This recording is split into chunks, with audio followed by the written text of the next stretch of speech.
आणि अखेर साम टीव्हीच्या बातमीचा इम्पॅक्ट झाला। निकृष्ट पोषण आहाराचा पर्दाफाश करणाऱ्या अंगणवाडी सेविकेवरील निलंबन मागे घेण्यात आलं।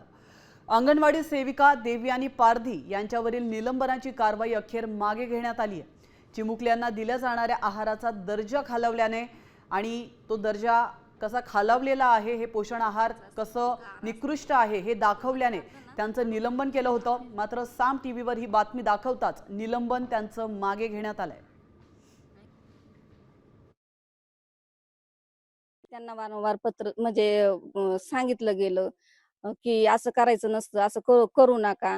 आता आता त्यांचं असं म्हणणं आहे ना, तर त्यांनी मला सांगितलं असेल, ते असं ते म्हणतात सांगितलंय, तर फोनद्वारे सांगितलं असेल तर त्यांच्याकडे रेकॉर्डिंग असेल, लेखी स्वरूपात सांगितलं असेल तर त्यांच्याकडे लेखी असेल, त्यांनी ते सादर करावं।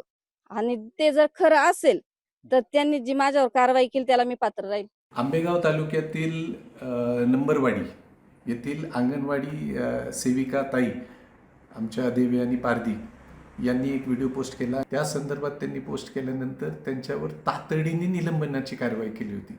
त्या ताईंना परत कामावर घेण्याच्या सूचना आता थोड्याच वेळात जातील, पोचल्या पण असतील कदाचित, आणि त्यांना कामावर घेऊन त्यांनी जी तक्रार केलेली त्या तक्रारीच्या येत्या सोमवारी ताबडतोबीने शहानिशा करून काही तो निर्णय घेतला जाणार आहे।